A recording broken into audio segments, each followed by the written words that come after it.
ചിത്രീകരണം പുരോഗമിച്ചുകൊണ്ടിരിക്കുന്ന GVM മമ്മൂട്ടി ചിത്രത്തെക്കുറിച്ച് ഞെട്ടിപ്പിക്കുന്ന വെളിപ്പെടുത്തലുമായി രംഗത്തെത്തിയിരിക്കുകയാണ് സിനിമയുടെ തിരക്കഥാകൃത്തുകളിൽ ഒരാളായ നീരജ്.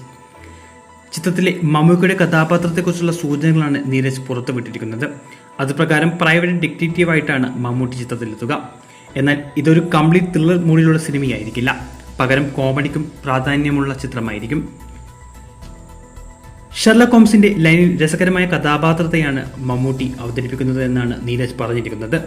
മമ്മൂട്ടി ഈ കഥാപാത്രത്തിന് യോജിച്ചതെന്ന് പറഞ്ഞതും നിർദ്ദേശിച്ചതും സംവിധായകനാണെന്നും നീരജ് വ്യക്തമാക്കി.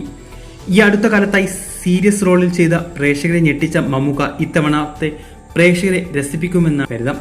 ഗൗതം വാസുദേവൻ ആദ്യമായി സംവിധാനം ചെയ്യുന്ന മലയാള ചിത്രം എന്ന നിലയിൽ ഇപ്പോൾ പുറത്തുവന്ന റിപ്പോർട്ടുകൾ സിനിമയിൽ പ്രതീക്ഷ വർദ്ധിപ്പിച്ചിരിക്കുകയാണ്.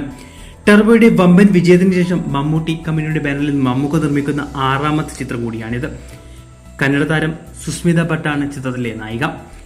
ഇരുവർക്കും പുറമെ സിദ്ദിഖ്, വിജയ് ബാബു, ഗോകുൽ സുരേഷ് തുടങ്ങിയ വമ്പൻ താരനിരയും ചിത്രത്തിൽ അണിനിരക്കുന്നുണ്ട്. സിനിമയുടെ പേരും കൂടുതൽ അപ്ഡേറ്റുകളും വൈകാതെ ഒഫീഷ്യലായി പുറത്തുവിടും. ഈ ചിത്രത്തിൽ നിങ്ങൾക്കുള്ള പ്രതീക്ഷകൾ കമന്റ് ചെയ്യൂ.